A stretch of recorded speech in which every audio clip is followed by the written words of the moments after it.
efforts at that point. You may have noticed that we have already started laying asphalt at that point, and very soon it should be open to traffic. The project supervisor explains the project's details and how it will serve motorists when completed.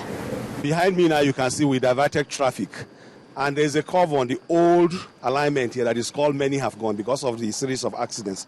So we have straightened the horizontal alignment, and at the same time we are reducing the gradient towards my distance. So by the time we finish the construction, we are going to connect both this side and the other side on my left side. So all this issue of dangerous curve and Many Have Gone will not be there again. The sooner this project is completed, the sooner motorists will be saved the risk of accidents and attack by armed robbers due to the poor condition of the road. And perhaps a more lethal risk, the people of Zangan Attakar community in Kaura local government area of Kaduna State are asking the federal and Kaduna State governments to help them get over the incessant attacks on the village by suspected Fulani herdsmen. The appeal is coming on the heels of the September the 29th killing of 15 indigents of the community by suspected Fulani gunmen who invaded the community, shooting and burning down houses, including a primary school and a church. Attakar Township, a border community between Kaduna and Plateau states, is not new to attacks by gunmen since early this year. In all the attacks, many lives were lost and all the houses and farmlands destroyed. The district head of Zangan community, whose house was also burnt during this last attack, says members of the community have lived peacefully with their neighbors over the years before the invasion of the Fulani herdsmen, who have now made life unbearable for them. Help us to talk to our neighbor state Plateau and the traditional ruler Ganauri and Bachit. If actually these people do come through their land for the attacks, are they supporting or not? With their houses completely razed down, the villagers have become refugees in their own land. Many are fleeing their homes for fear of fresh attacks. These people, they attack us every day. Know how we are going to sleep, know how my children will sleep. So that is why I say, let me pick them and take them to Abuja. Expressing sadness over the frequent attacks on many communities, a group, Southern Kaduna Indigenous Progressive Forum, condemns the attacks and the killings of over 100 people in the ancestral land. Condemns attacks on Attakar people and other Southern Kaduna communities, calls for federal and state government intervention to fish out the perpetrators for justice to take its course while restoring normalcy to the restive communities.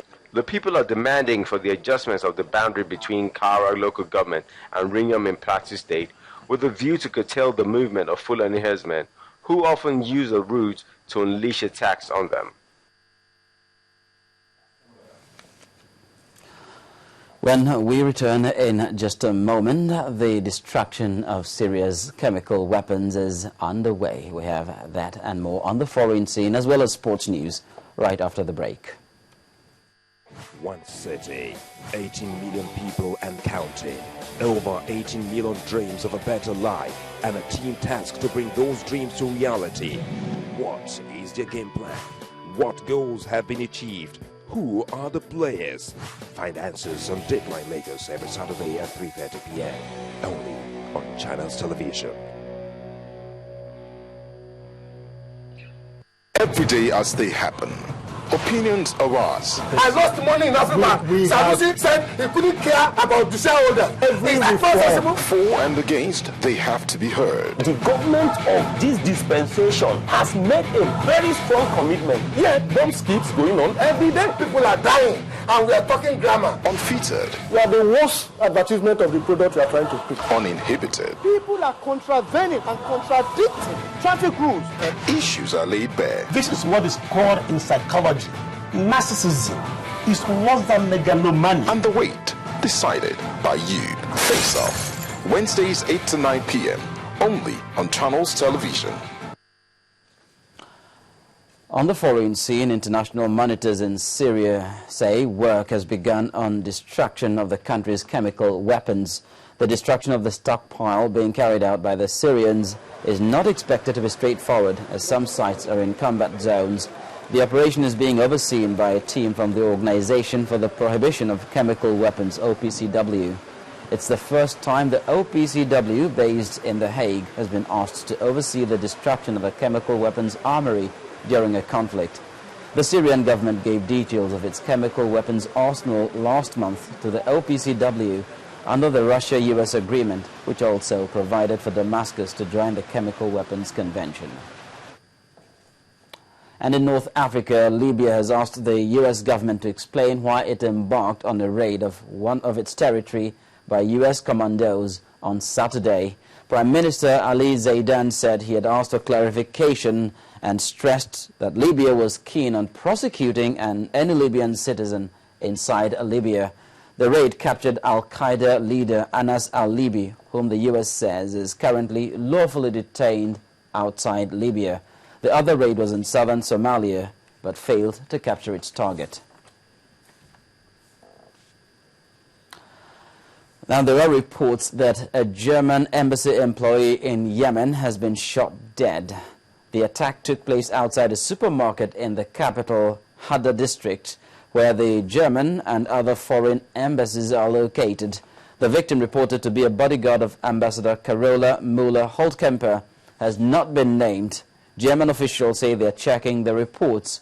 Yemen is struggling to control general lawlessness and Al-Qaeda insurgency and divisions within the army. Initial reports suggested that the attack was a failed kidnapping attempt of Germany's ambassador.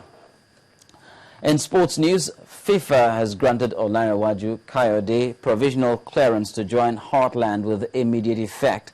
The decision was reached on Friday by a single judge of the FIFA Players Status Committee, Jeff Thompson. Consequently, the world governing body authorized the Nigeria Football Federation to register Kayode with the Nigerian Premier League side, NPFL. This means the Flying Eagles striker can resume his career with Israeli club Maccabi Netanya, as he was loaned out to the club by Heartland at the expiration of his contract with Ivorian club ASEC Mimosas. In England, Eden Hazard and Willian were on the score sheet as Chelsea got their first Premier League away win of the season at Norwich.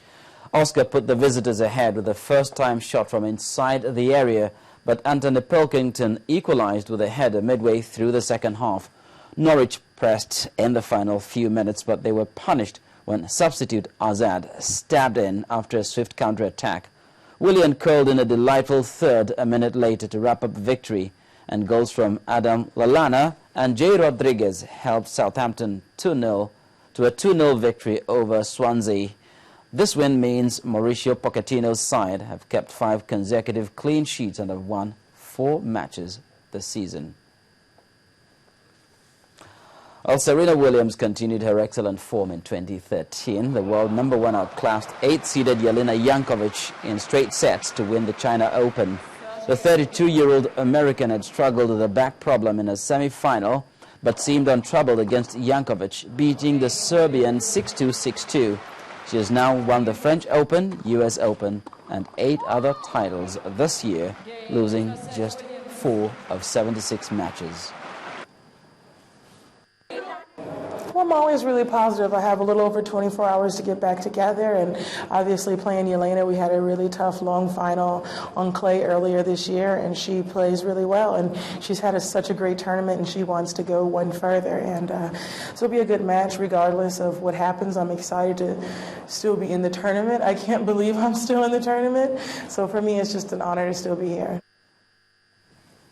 Well, he's been toppled, but he still conquers his conqueror. Novak Djokovic has won his 4th China Open title in 5 years. Djokovic dispatched Rafael Nadal, who will replace him as the world number 1 on Monday, 6-3, 6-4 in the final. The Serbian continued his exploits in Beijing, improving his tournament record to 19 wins.